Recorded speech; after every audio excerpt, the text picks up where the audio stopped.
प्रदूषण क्या होता है? तो आप बोलेंगे प्रदूषण आपके पास क्या होता है? ध्यान दीजिए, हमारे पास वायुमंडल में सर्वप्रथम आपके पास क्या पाई जाएगी? वायु।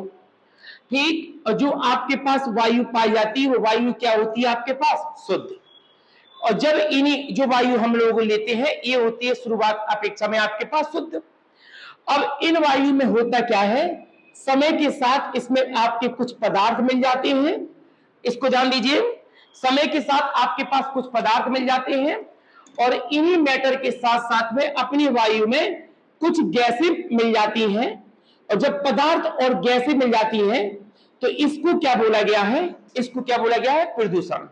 ठीक है, ये कुछ वैसे ही है जैसे मैंने उस दिन बताया था कि मिट्टी में कार्बन पाया जाता है, तो आंसर आएगा नो।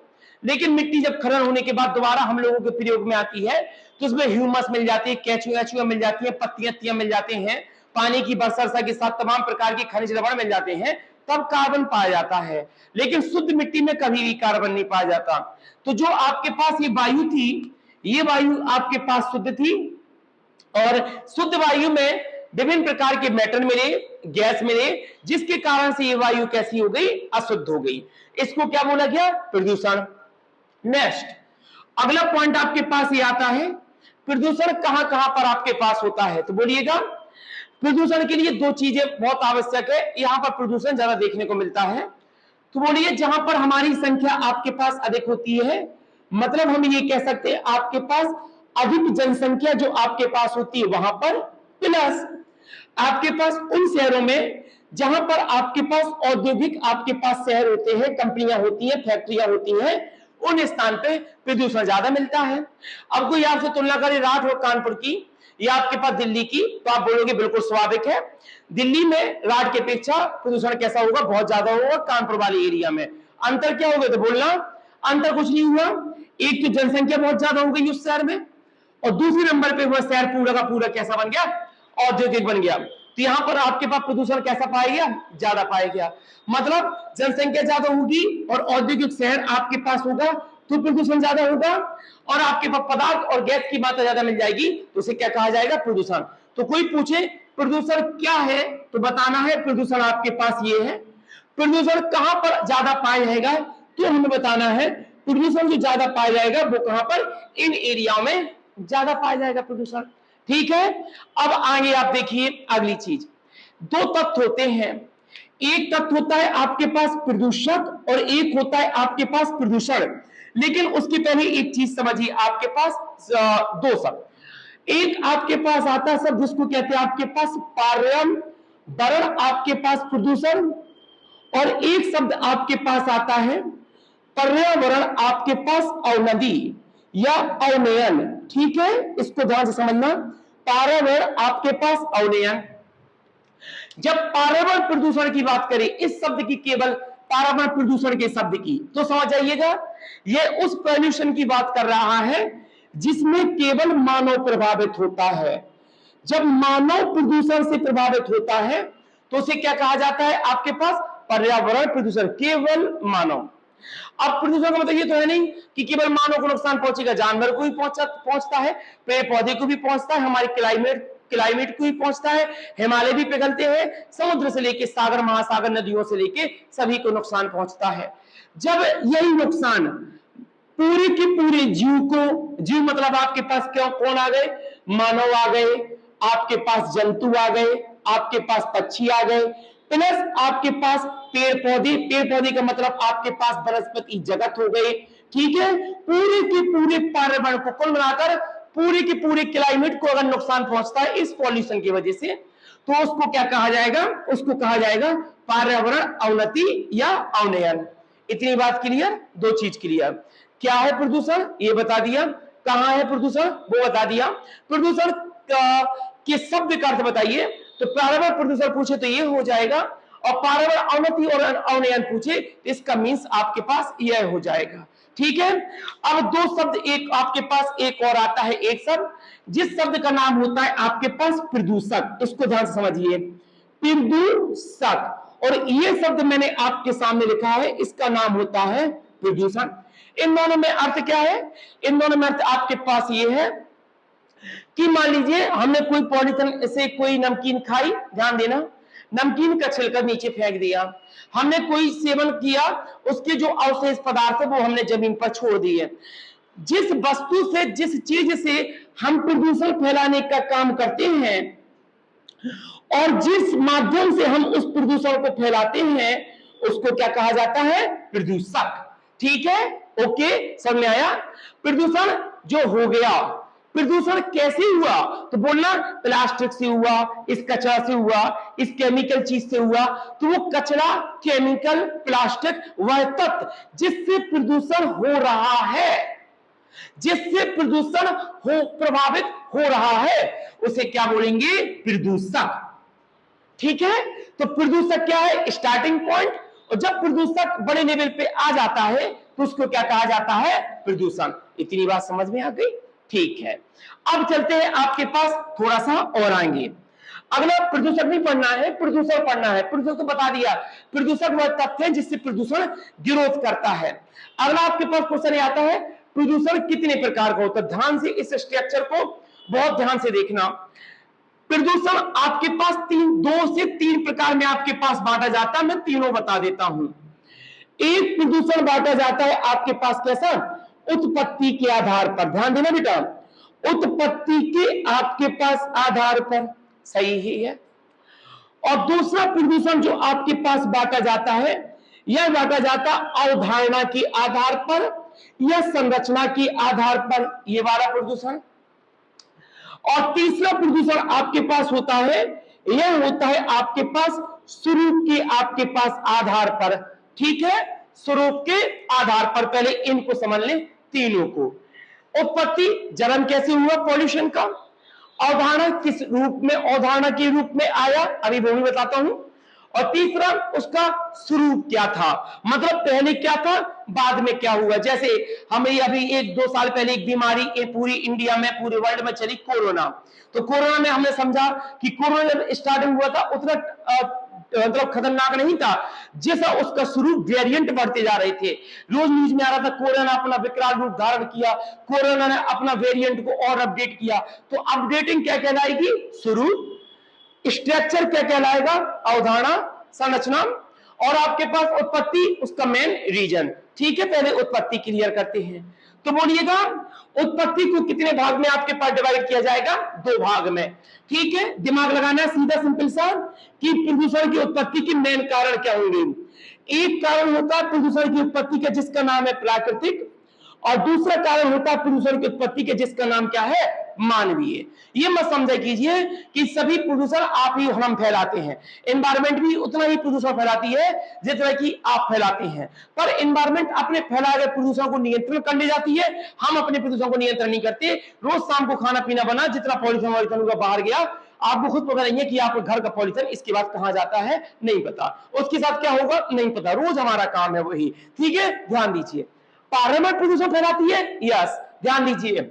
जब प्रकृति आपका जैसे ज्वालामुखी, ठीक है, आपका जो ज्वालामुखी आपके पास ब्लास्ट होना, ज्वालामुखी के साथ और आपके पास तमाम घटनाएं, भूकंप, भूकंप के बाद आपके पास आ जाता है आपके पास आंधी, अर्थात आपके पास क्या?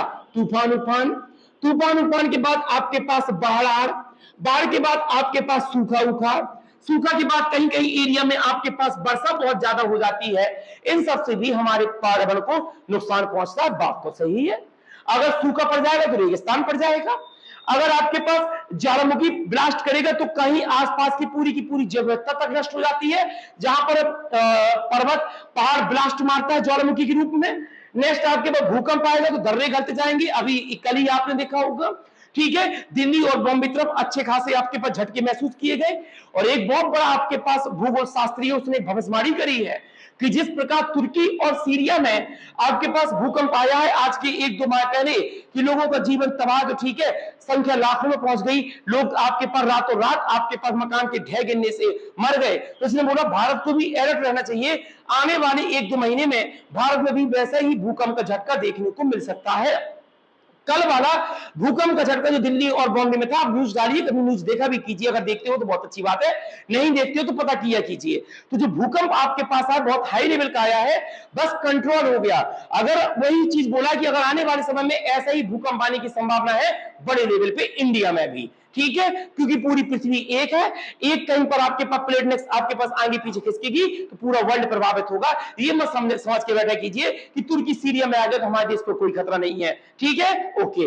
अब आपके पास इसी प्रकार से आंधी तूफान बाढ़ सूखा इन सब से भी हम सबको क्या होती है, प्रॉब्लम होती है, तो पर्यावरण को नुकसान पहुंचता है, एनवायरमेंट डिस्ट्रॉय होता है। चलिए आइए आपके पास मानवी, कोई पूछे मानव, तो मानव तो फिर भैया सभी करता है, तो बोलिएगा मानव क्या नहीं करता प्रदूषण फैलाने के लिए। आपका तापमान, आपके पास अधिक तापमान का मतलब आपके पास ऊष्मा, जहां मन आया आपके पास फसल को जला दिया, ठीक है। औद्योगिक आपके पास कारखाने के साथ में आपके पास फैक्ट्री वगैरह। नेक्स्ट आपके पास क्या होता है, ठीक है, नेक्स्ट आपके पास और क्या क्या बताएं, इसमें आपके पास हो गया प्लास्टिक से लेके आपके पास कचरा वचरा से लेके हर चीज का आपके पास, कीटनाशक आपके पास, दवाई से लेके यह सब आपके पास काम कौन करता है, मानव करता है। इससे भी प्रदूषण फैलता है। आपको ये सबसे भी याद रखना है, उत्पत्ति के आधार पर प्रदूषण को कितने भाग में कहा जाता है, 2 भाग में, तुम्हें ये याद रखना है बस, ठीक है। आगे बढ़िए, अवधारणा, कोई पूछे प्रदूषण को अवधारणा के आधार पर कितने भाग में बांटा गया है, 3 प्रकार में। प्रदूषण केवल 3 प्रकार से ही फैला सकते हो।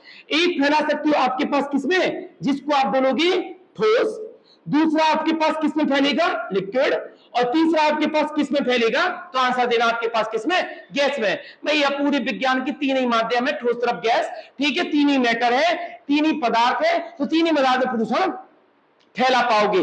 ठोस में जैसे ऐसे समझ लो, मान लीजिए आपके पास धूल क्या है, ठोस है। धूल के बाद आपके पास कालिक क्या है, ठोस है। कालिक मतलब धुंध, जब आप कानपुरान पर जाते हो तो आदमी कहता है बड़ा यार काला काला से पूरा शरीर काला काला, सफेद साफ से बिल्कुल काली काली हो जाती है, उसे कालिक कहते हैं, ठीक है। आपके पास धूल क्या हो गया, कालिक हो गया। कालिक के बाद आपके पास और क्या हो गया, आपकी कीटनाशक आपके पास दवाएं हो गई, ये सब आपके पास क्या, ठोस है। कीटनाशक दवाएं आप अपनी फसलों को बचाने के लिए क्या रच रहे हैं, ये सब चीजें। नेक्स्ट आपके पास क्या हो गया, नेक्स्ट आपके पास परागकण हो गए। परागकण के मतलब वह छोटे छोटे कण जो हमको दिखाई नहीं देते लेकिन ठोस होते हैं। अगर हम सांस लेते हैं तो वह छोटे छोटे कण हमारे माध्यम से श्वसन के तंत्र से अंदर पहुंच जाते हैं। ये सब आपके पास क्या आएगा, ये सब आएंगे क्या आपके पास, ठोस। द्रव क्या है, तो द्रव बोलिएगा आपके पास द्रव में भी फैलता है। अब क्या किया हमने भैया, बढ़िया राइट केमिकल या आपके पास यूरिया और घोल मिला के दे पानी में आपके पास मिलाया, और पानी मिलाने के बाद खेती में डाल दी। आपके पास होली का त्योहार आया, विभिन्न प्रकार के रंग मंगलाए, पानी मिला के आपके पास पूरा लिक्विड आपके पास बहा दिया, तो आप बोलेंगे यूरिया हो गया, ये क्या है, लिक्विड है। इसी प्रकार से आपके पास अमोनिया हो गया, ये क्या है, लिक्विड है। इसी प्रकार से आपके पास नाइट्रेट हो गया, ये क्या आपके पास लिक्विड है। तमाम है जो आपके पास लिक्विड के माध्यम से हमारी पृथ्वी को नुकसान पहुंचा रहे हैं, ठीक है। गैस में तो भैया कुछ बताना ही नहीं है, गैस तो आपको रटी होंगी, आपने कहा बहुत है। CO2 आपके पास क्या है, गैस है। सल्फर डाई आपके पास ऑक्साइड क्या है, गैस है। आपके पास कार्बन मोनोऑक्साइड क्या है, गैस है। क्लोरोफ्लोरोकार्बन क्या है, गैस है। CH4 आपके पास क्या है, मीथेन आपके पास गैस है। एथीन हो गया, सल्फर डाई हो गया, H2SO4 हो गया, ये सब आपके पास क्या है, गैस है, ठीक है। तो आपने कहा जो गैसों के रूप में भी प्रदूषण होता है उसे क्या कहेंगे, गैस। तो प्रदूषण संरचना के आधार पर कितने प्रकार का होता है, ठोस, द्रव, गैस। स्वरूप और देख लो बस। स्वरूप मतलब अपडेट वर्जन, उसका एडवांस वर्जन, ठीक है, ध्यान दीजिए। तो बोलिएगा स्वरूप को भी 2 भाग में बांटा जाता है। पहला आपके पास बोलेंगे, पहला आपके पास बढ़ता है प्राथमिक मतलब प्राइमरी, और दूसरा कौन सा होता है, द्वितीयक मतलब आपके पास सेकेंडरी। थोड़ा सा अपडेट सिंपल भाषा में समझो, ठीक है, सिंपल भाषा में। मान लीजिए हमने किसी प्रकार के वाहन को चलाया, हमने बाइक को चलाया। अब बाइक से क्या निकली, बाइक से तमाम प्रकार की गैस निकली। आपने कहा धुआं निकला, जिससे हमें क्या मिला, कार्बन आपके पास मोनोऑक्साइड। ध्यान से समझना मेरी बात, कार्बन मोनोऑक्साइड। दूसरा और कौन सी गैस निकली, आपने कहा CO2 भी निकली। और कौन सी गैस निकली, आपने कहा इससे हमारा आपके पास नाइट्रोजन ऑक्साइड भी निकली, तो मतलब हमने लिख दिया नाइट्रेट ऑक्साइड भी निकली। ये क्या है, प्राइमरी। आपको जब ये चला रहे थे आप ईंधन, ठीक है, बाइकाई कारबार। तो आपको एक अंदाजा था, हाँ भैया ग्रीन हाउस गैस होती है, आपके पास CO2 होती है, प्रदूषण फैला रहे। आप भी देखो ऐसे समझ लो, अभी हम सांस ले रहे हैं, सांस छोड़ रहे हैं, तो भी CO2 बाहर जा रही है, तो प्रदूषण फैल रहा है। ये क्या है? प्राइमरी। प्राइमरी से उतना नुकसान नहीं है। अब ये प्राइमरी क्या करता है? अपडेट कर देता है अपने आप को, अपडेट कर देता है। कैसे अपडेट करता है? ध्यान दीजिए, जो आपके पास कार्बन मोनोऑक्साइड था, ये कार्बन मोनोऑक्साइड करके और क्रिया कर लेता है, CFC बना लेता है, क्लोरोफ्लोरोकार्बन बना लेता है। ये सब तमाम चीजें जो इसके आगे जाकर आपके पास क्या कर गई? बन गई। आपके पास CO2 था, CO2 आपके पास ग्रीन हाउस गैस बनाया, ग्रीन हाउस गैस बनने के बाद तुम्हारी पृथ्वी में ग्लोबल वार्मिंग की संख्या क्या हो गई? ज्यादा हो गई, तापमान ज्यादा बढ़ने लगा, हिमालय पिघलने लगा। बात छोटी सी थी CO2, लेकिन CO2 ने कितना काम कर दिया? हर गैस आपके प्रभाव के रूप में वर्क आपके पास ज्यादा बढ़ा दिया। नेक्स्ट आपके पास आई नाइट्रेट। नाइट्रेट आपके पास क्या हो गई? नाइट्रेट और अपडेट हो गई, नाइट्रेट बन गई अब NO2। नाइट्रेट आपके पास ऑक्साइड, फिर उसके बाद आगे चल के नाइट्रेट ट्राइऑक्साइड। इसी प्रकार से सल्फर डाई, सल्फर डाई बन गया सल्फर डाइऑक्साइड, सल्फर ट्राइऑक्साइड। ठीक है, अम्लीय वर्षा होने लगी, H2SO4 बन गया, HNO3 बन गया, नाइट्रेट बन गया नाइट्रेट एसिड, सल्फर बन गया सल्फर डाई एसिड। अरे यार, हमने सल्फर बनाई थी, सल्फर डाई एसिड कैसे बन गई? हमने तो नाइट्रेट बनाया था, नाइट्रेट आपके पास एसिड कैसे बन गया? तुमने नहीं बनाया, वायुमंडल से क्रिया करके। हमने तो अम्लीय वर्षा बनाई नहीं थी, अम्लीय वर्षा कैसे बन गई? सल्फर डाई और नाइट्रेट के मिल जाने के कारण अम्लीय वर्षा बन गई, अम्लीय एसिड हो गया, रैन वर्षा होगी। तो ये आपके पास अम्लीय वर्षा, ये सब आपके पास क्या है? द्वितीयक, जो तुमने नहीं बनाया, लेकिन तुमने क्या कर दिया? उसको अपडेट कर दिया। वो वातावरण में ये कैसे खुद अपडेट हो गई। ये क्या कहलाएगा?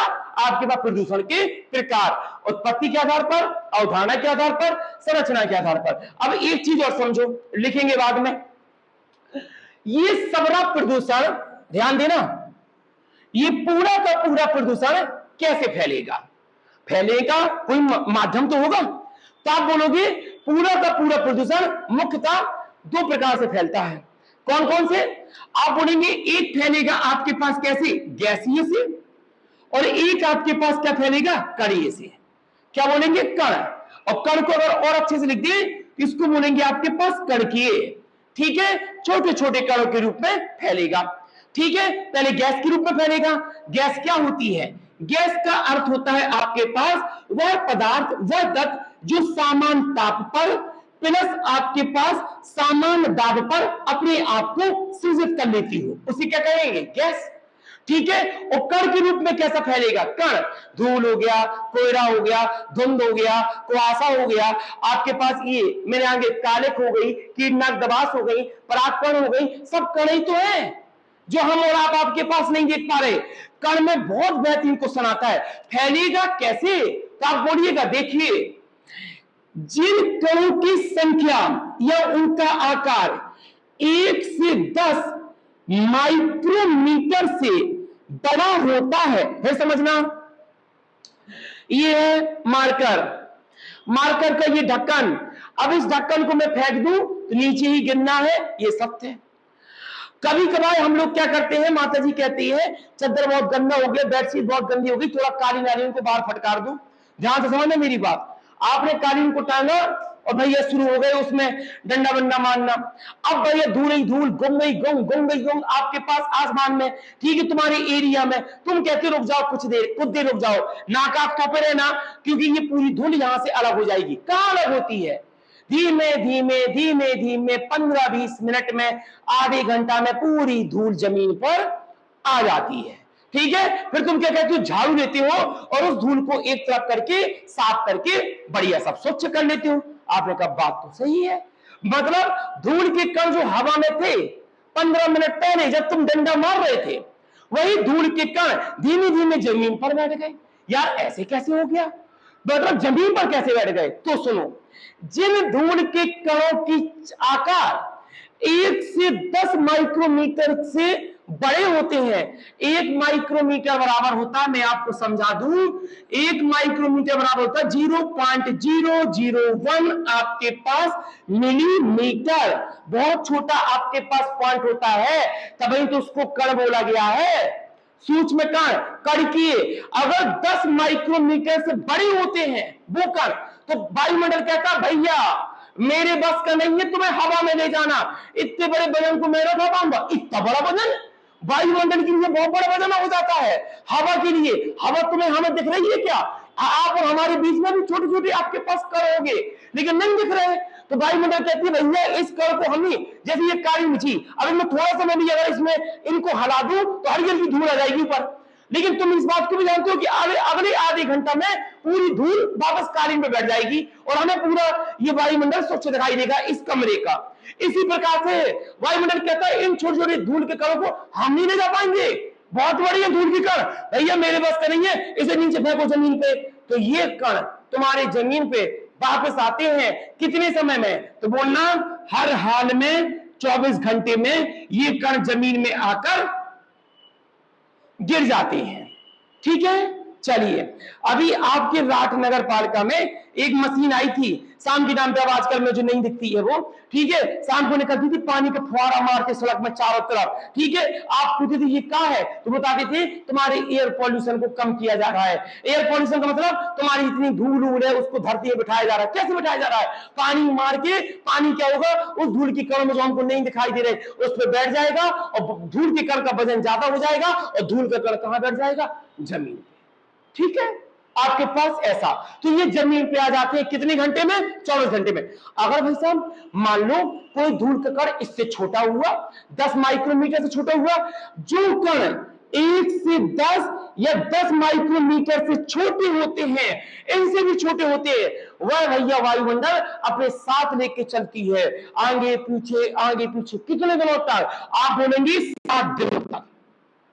7 दिनों तक हवा में रहता है, 7 दिनों तक हवा में, और उसी 7 दिनों की हवा के संपर्क में आप आ गए।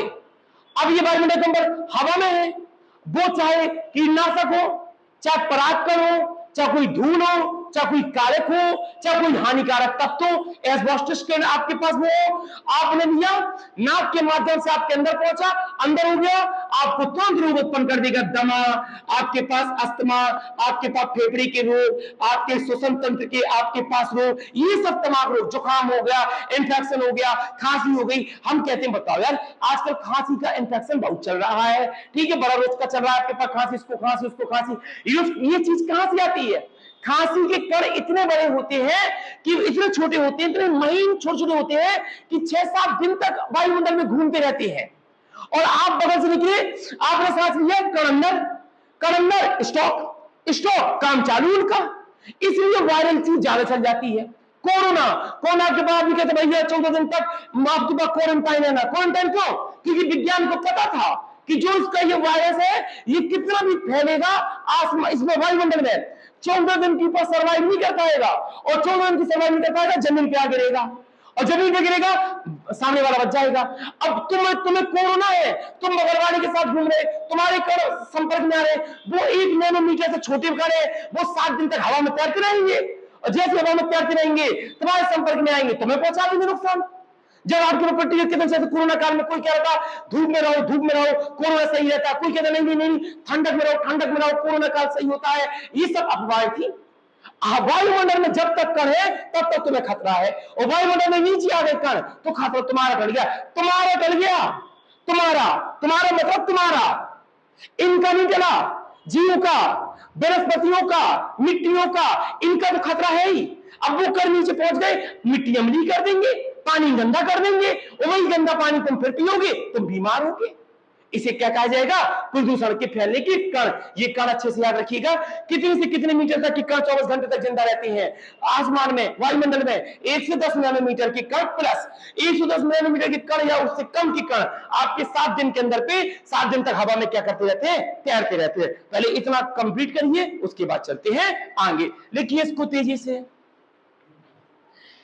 प्रदूषण की प्रमुख आपके पास तत्व, पहला आपके पास आता है वायु प्रदूषण में, एयर पॉल्यूशन में, जिसका नाम है आपके पास कार्बन मोनोऑक्साइड। ठीक है बेटा, इसको हम लिख देते हैं आपके पास क्या? CO।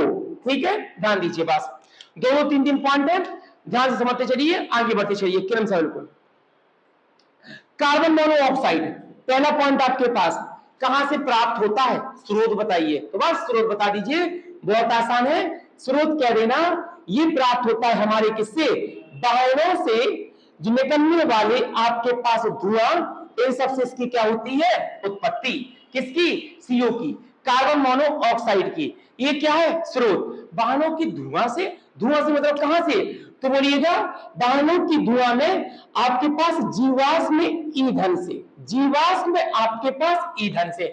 जीवाश्म ईंधन का मतलब क्या होता है, जीवाश्म ईंधन का मतलब होता है पेट्रोल, आपके पास ये क्या डीजल, इन सब से क्या जो आपके पास धुआं निकलता है, इससे जो आपके पास तत्व फैलता है उसे क्या कहते हैं, सीओ, कार्बन मोनोऑक्साइड। इतना समझ लिया आपने कहा हाँ, कोई तुमसे पूछे कार्बन मोनोऑक्साइड कैसे फैल रहा है आपकी पृथ्वी में, तो कहना हमारी कार से, बाइक से, इन सबसे फैल रहा।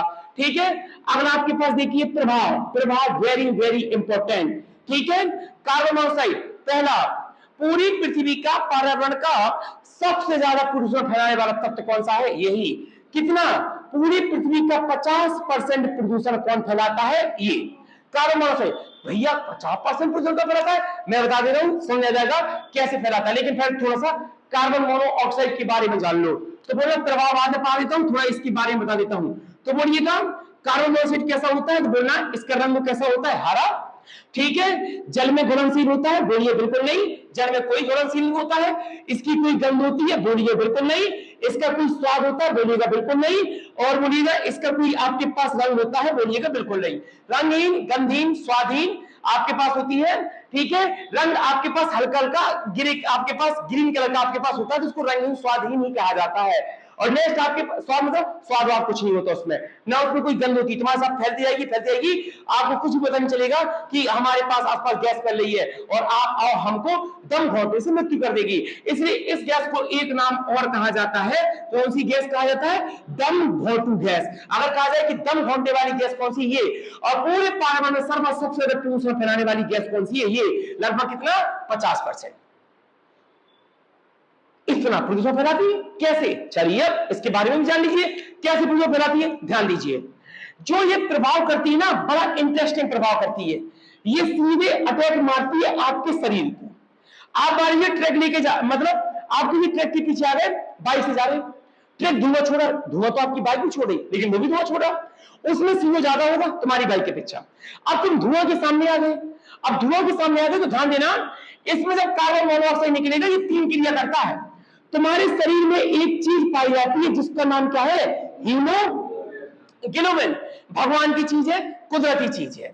तुमने सांस लिया, तुम्हारे शरीर में O2 चली गई, तो हीमोग्लोबिन O2 से क्रिया कर गई, तो उसने क्या बना दिया, ऑक्सी हीमोग्लोबिन। ठीक है, बड़ा बायोलॉजी का पॉपुलर प्रश्न है, नॉर्मल प्रश्न है।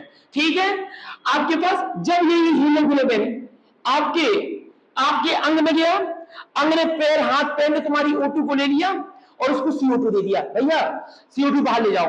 तुमने सांस लेने के बाद सांस छोड़ी तो CO2 बाहर निकली, तो CO2 को लाने का काम किसने किया था, इसी ने, हीमोग्लोबिन ने। तो हीमोग्लोबिन जब CO2 के साथ मिल जाती है, इसको क्या कहेंगे, अनऑक्सी हीमो आपके पास ग्लोबिन। ठीक है, ये दोनों चीजें जानते हैं, लेकिन इसकी कमी है हीमोग्लोबिन की। हीमोग्लोबिन एक व्यक्ति को बहुत चाहता है, कुछ अपार लव करता है उससे। ठीक है, तो हीमोग्लोबिन को जैसे ही सीओ मिल जाती है, ये सबको भूल जाती, इसको भूल जाती, इसको भूल जाती है। कितना गुना प्यार ज्यादा करती है, तो बोलिएगा ये प्यार करती है आपके पास 100 गुना ज्यादा। बड़ा बेहतरीन क्वेश्चन पूछता है, हीमोग्लोबिन कार्बन मोनोऑक्साइड से कितने गुना तेजी से घुलती है, तो आंसर देना कितना गुनी तेजी से, 100 गुना।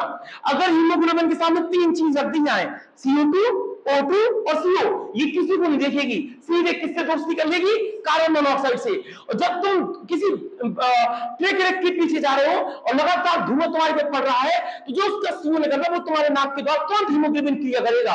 और हीमोग्लोबिन जब क्रिया करता है तो ये क्या बनाता है, स्थायी तत्व। बहुत बढ़िया, स्थायी तत्व। और जब ये हीमोग्लोबिन O2 और CO2 से क्रिया कर रहा था, तो ये क्या बनाता है, इसको कहते हैं आपके पास अस्थायी तत्व। और तुम्हारे शरीर में अस्थायी चीज कोई फर्क नहीं पड़ेगा, थोड़ी देर आपको वायु बेकार मिल गई, कोई दिक्कत नहीं है, लेकिन तुम्हारे शरीर में CO आ गई, ज्यादा आ गई, तुम्हें पता ही नहीं चल रही, क्योंकि उसकी गंध नहीं होती। कोई स्वाद नहीं होता कि तुम्हें लगे सी बहुत ज्यादा तो पता नहीं चलेगा। और मिलते मिलते कभी कभार व्यक्ति मूर्छित हो जाता है, मतलब उसका दम, आदमी कहता बेहोश हो गया, चलते पता नहीं कैसे बेहोश हो गया। ठीक है, तो तुम्हारी पूरी की पूरी श्वसन तंत्र को आपका बाधित करने का प्रयास करती है। अगर थोड़ी भी लापरवाही कर ली और उसमें पूरे की पूरी श्वसन तंत्र को ब्लॉक कर दिया तो व्यक्ति की ऑन द स्पॉट आपके पास क्या हो जाती है, मृत्यु भी हो जाती है। इसलिए इस गैस को क्या कहा गया, दम घोंटू गैस। ठीक है, चलिए दूसरा आ जाइए। दूसरा क्या पढ़ना है, इससे पूरा आ जाइए, बस सीओ से ज्यादा कुछ नहीं पूछेगा। दूसरा आप बोलोगे दहित हाइड्रोकार्बन। ध्यान समझना, दहित आपके पास हाइड्रोकार्बन। ओके, सुनिए अब हाइड्रोकार्बन क्या है, इसको मैं दो भाग में लिख सकता हूं। एक लिख सकता हूं आपके पास बेंजीन और एक लिख सकता हूं आपके पास CH4। ठीक है, अर्थात आपके पास मीथेन। ठीक है, पहली चीज कहां से मिला, तो बस आप बता देना ये कहां से मिलेगा, तो बोलना हमारे वाहन के जीवाश्म में आपके पास ईंधन से। अब बार बार ये चीज बताने का कोई उद्देश्य नहीं है, आपने कहा वाहन के जीवाश्म ईंधन से मिलेगा, पेट्रोल और डीजल से। ठीक है, अच्छा आगे CH4 कहां से मिलेगा, तो बोलिएगा मीथेन। मीथेन कहां से मिलेगी, तो बोलिएगा दलदल से। अब कुछ बच्चों को दलदल कंफर्म नहीं होता है, दलदल क्या क्या होता है, दलदल कुछ नहीं होता बेटा।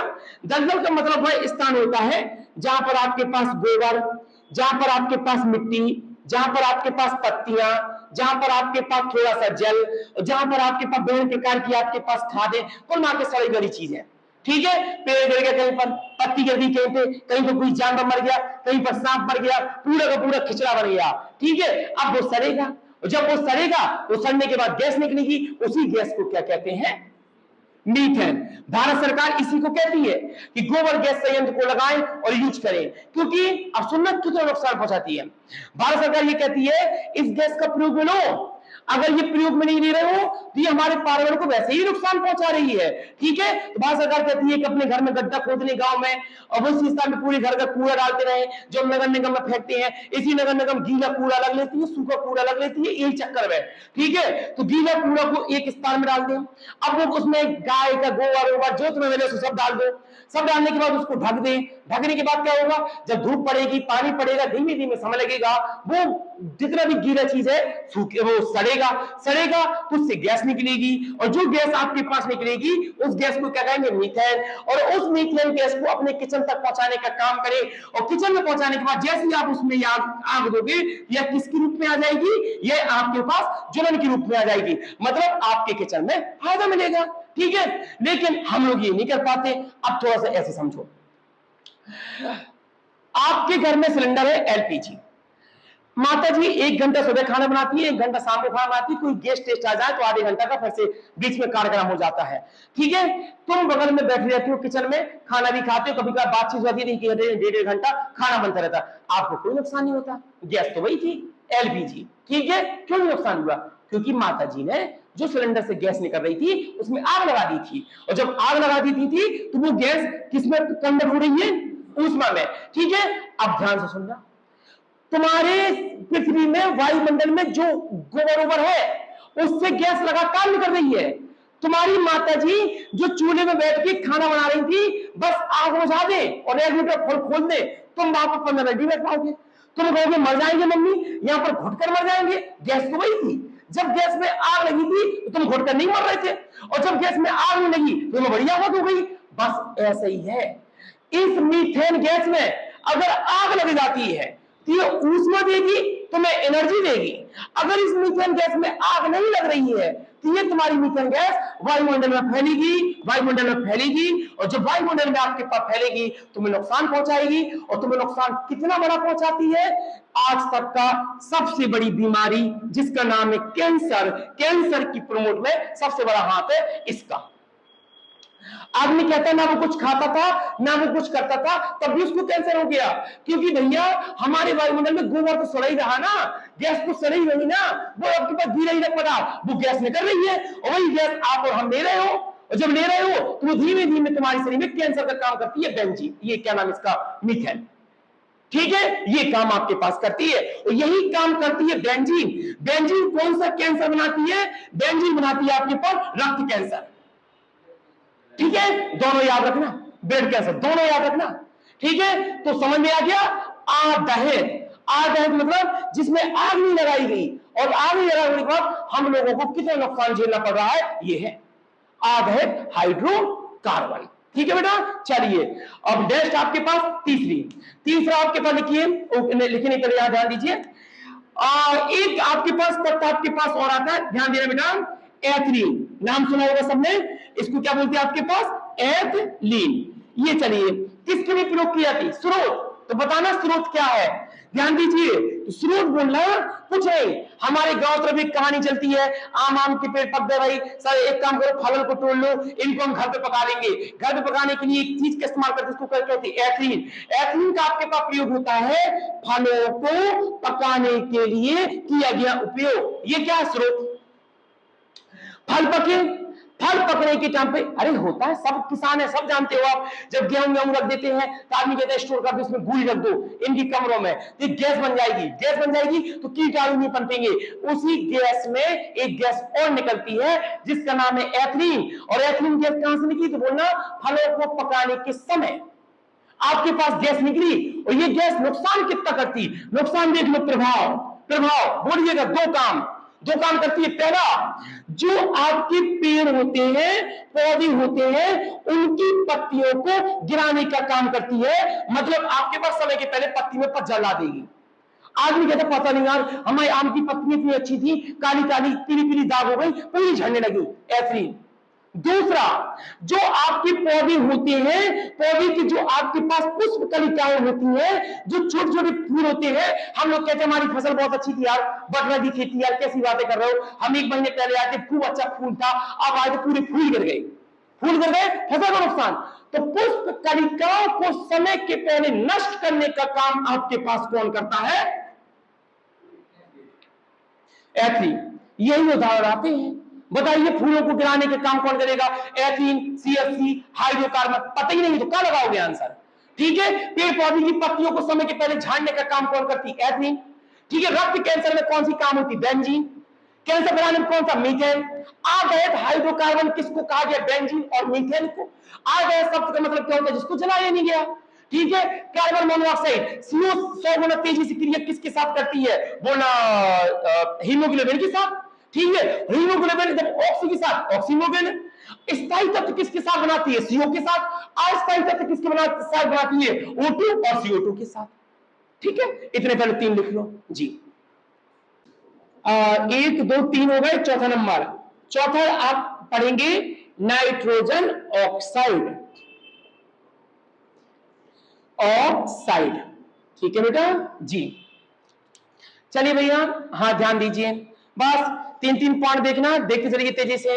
अब आधा, ये बड़ा टॉपिक है, आधा कल, लेकिन अभी यहाँ ध्यान दीजिए। नाइट्रोजन ऑक्साइड को क्या बोलेंगे? आप बोलोगे बेटा बात नहीं, NO, और इसको बोलेंगे क्या? NO2। ठीक है, पहला स्रोत कहां से आया? तो बोलना स्रोत आपके पास वही है जिसका सब रहा है। सब रहा का मतलब धुआं। धुआं कहां से आया? तो बोलना आपके पास जीवाश्म ईंधन से। इसको ऐसे याद कर लो। ठीक है, अच्छा, जीवाश्म ईंधन में सर्वाधिक किस चीज से आया? तो बोलना ये जो नाइट्रोजन ऑक्साइड सर्वाधिक प्राप्त होता है, ये होता है हमारी जेट विमान से। जेट विमान का मतलब लड़ाकू विमान, अल्ट्रासोनिक विमान, तेजस बेजस जो विमान आपके पास होते हैं, हवा की तेज गति से चलते हैं, उनसे। ठीक है, हवा में ज्यादा प्राप्त होते हैं। अब सुनना, ये मैंने ऐसे नहीं बता दिया, अगर मैंने वाहन बना के छोड़ना होता तो काम खत्म हो जाता, लेकिन नहीं, जेट विमान क्यों बताया? इससे तुम्हें प्रभाव समझ आ जाएगा। ठीक है, अब ये जो नाइट्रोजन ऑक्साइड है, जेट विमान के माध्यम से हवा में रिलीज हो जाती है। अब जब आपके पास हवा में रिलीज हो जाती है तो प्रभाव क्या दिखाएगी? देखना प्रभाव कितना महत्वपूर्ण प्रभाव दिखाएगी। ये सर्वप्रथम क्या करती है? ये एक सी क्रिया कर जाती है, वही नहीं, हवा में। मैंने बोला ना, स्वरूप के आधार पर प्रदूषण को 2 भागों में बांटा जाता है, एक प्राथमिक, एक द्वितीयक। प्राथमिक कौन है? Nitrogen oxide. द्वितीयक क्या है? जैसे क्रिया करेगा। तो बोलिएगा, जब यह नाइट्रोजन आपके पास ऑक्साइड क्रिया कर जाती है O3 से, O3 का मतलब आपके पास ओजोन से, तो ये सबसे पहले अटैक मारती है किसके ऊपर, ये सबसे पहले आपके पास अटैक मारती है किस पे, इनका क्या नाम, इनका वनस्पति, पेड़ पौधे, इनको क्या करती है, नुकसान पहुंचाती है। समझ आया? O3 के साथ मिलकर किसको नुकसान पहुंचाती है, वनस्पति पेड़ पौधों को।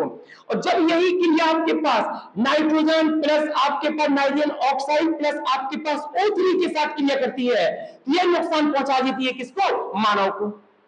ठीक, बस इतना पढ़ना वस्तु में कि नाइट्रोजन ऑक्साइड बोलना जीवाश्म ईंधन से, विशिष्ट तौर जेट इंजन, जेट विमान से, और जेट विमान के साथ क्रिया होने के बाद किससे, O2 से, O3 से, ओजोन के साथ पहले अटैक मारेगा किसपे, एनवायरमेंट पे, पारिस्थितिकी पे, पर्यावरण पे, पौधों पे, उसके बाद अटैक किसपे मारेगा, मानव पे।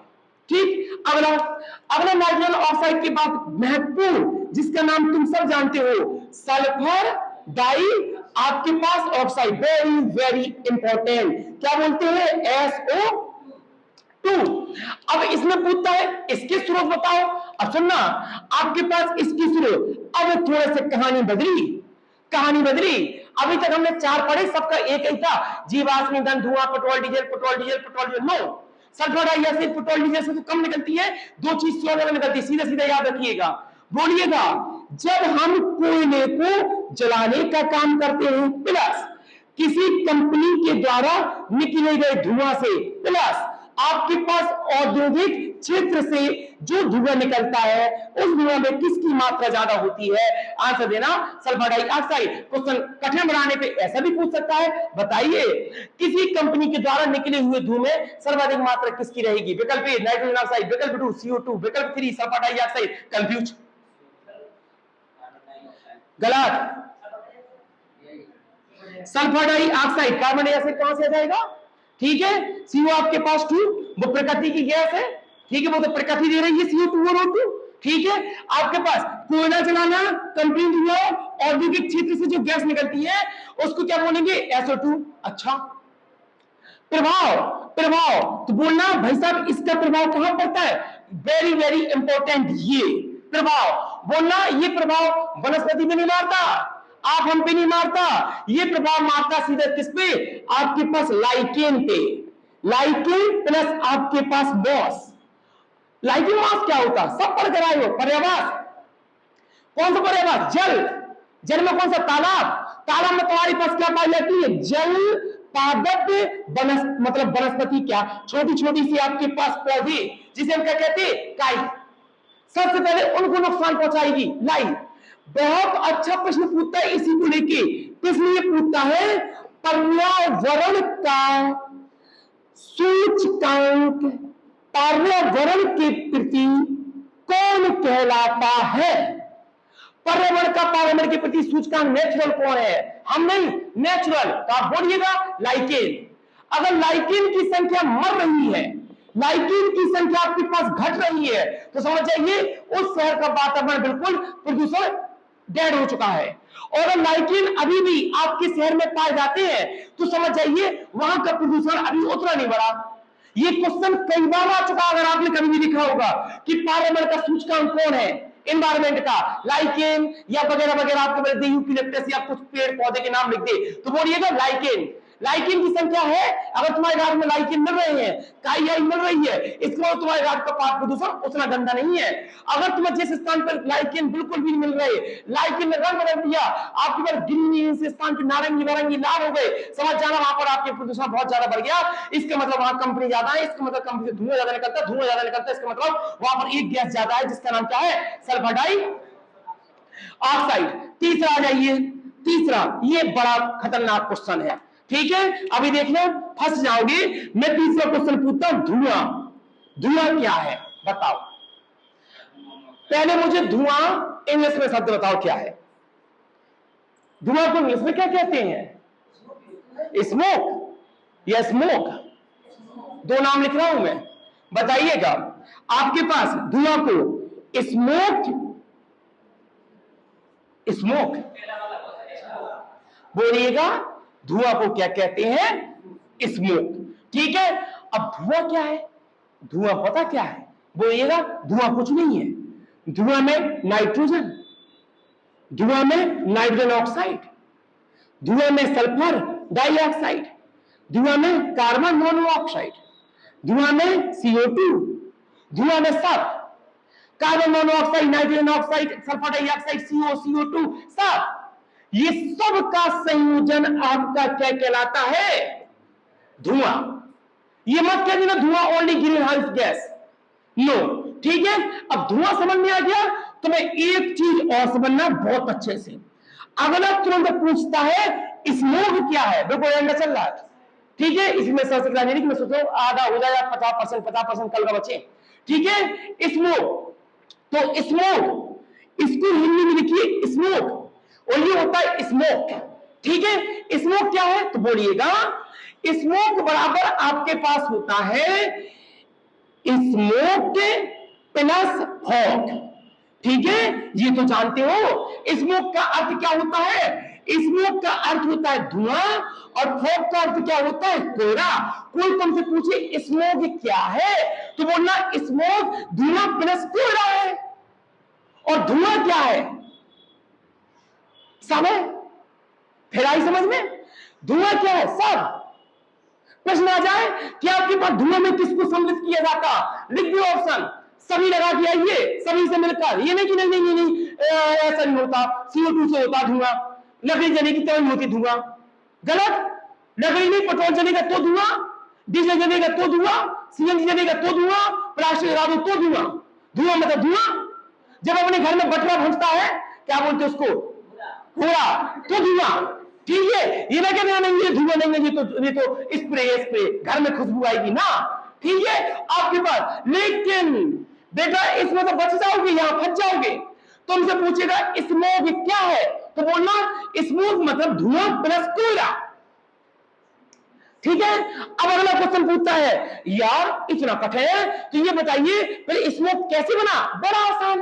तो मैं धुआं क्लियर है तो मैं स्मोक क्लियर है, तो बोल देना स्मोक का स्रोत, तो बोलना जब हमारे वातावरण में आपके पास बेटा क्या नाम इसका परावैगनी में, हमारे वातावरण में CO2, हमारे वातावरण में ऑक्सीजन, हमारे वातावरण में नाइट्रेट, हमारे वातावरण में सल्फर, इन सभी का मिश्रण होता है, इससे क्या बन के तैयार होता है? स्मोक।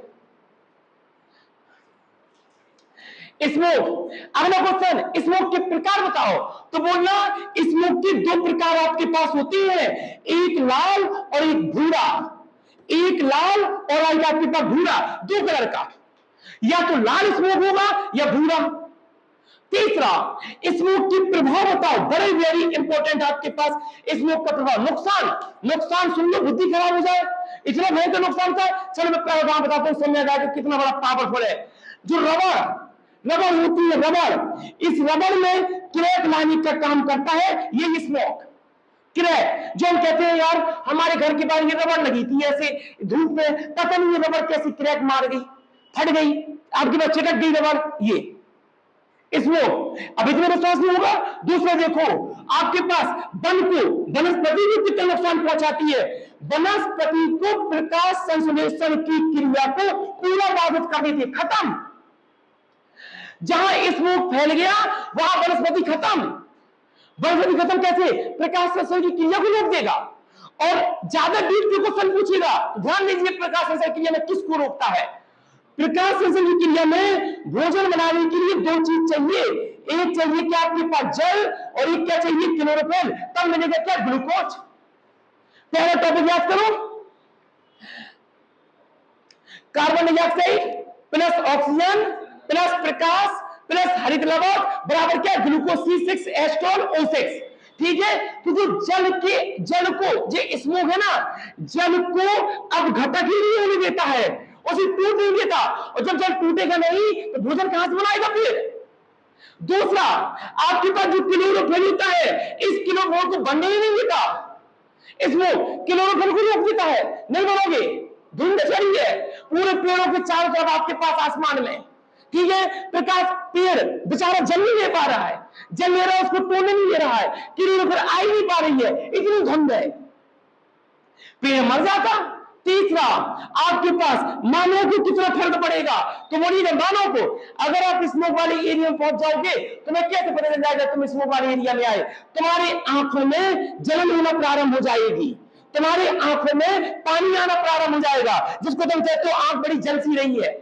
स्मोक वाले एरिया में पहुंच गए, जब आप धुन में फंसा तो यार आंख बड़ी जलसी गई आज, ठीक है। दूसरा, तुम्हारी झिल्लियों को नुकसान पहुंचाएगी आंखों के। तीसरा, तुम्हारी फेफड़ों को नुकसान पहुंचाएगी स्मोक। ये है स्मोक, लिख लीजिए स्मोक को।